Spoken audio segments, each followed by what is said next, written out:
नमस्कार, मी अमृत हर्बल मधून वर्षा आत्तगे.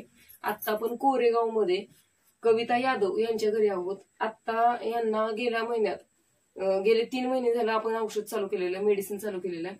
त्यांना पित्त, अंगावरती खाज उठणं वगैरे याच्यासाठी आपण फूड प्रोडक्ट चालू केलं होतं. आता त्यांनाच विचारूया की आपण 3 महिन्याच्या पाठीमागे त्रास कसा होता, त्यांनी कोणत्या गोळ्या चालू ठेवल्या आणि त्या गोळ्यांचं प्रमाण आता कसं कमी केलंय त्यांनी. केमिकलच्या गोळ्या त्यांच्या ज्या होत्या त्या खूप दिवसापासून चालू होत्या, त्या गोळ्या आपण बंद करून आता बऱ्याच प्रमाणात त्यांचा त्रास कमी आलाय. त्यांचा किती प्रमाणात त्रास कमी आलाय हे आता आपण त्यांनाच विचारूया. तुम्हाला त्रास काय होत होता आणि गोळी तुम्ही त्याच्यावरती कोणती खात होते, आता त्या गोळीचं प्रमाण कसं आहे, आपल्या औषधांनी कितपत फरक पडलाय? भरपूर फरक पडलाय. म्हणजे मी 5-6 वर्ष झालं गोळ्या खात होते त्या. आता मी औषध घेतल्यापासून कंटिन्यूस गोळी बंद केली आहे. बरं, गोळी तुम्ही केमिकलची चालू केली होती? हो, केमिकलच्या होत्या. गोळी त्यांची बरेच दिवस चालू होती. पित्तासाठी गोळी चालू होती, अंगावरती खाज उठत होती याच्यासाठी. आता त्रास कसा आहे तुमचा?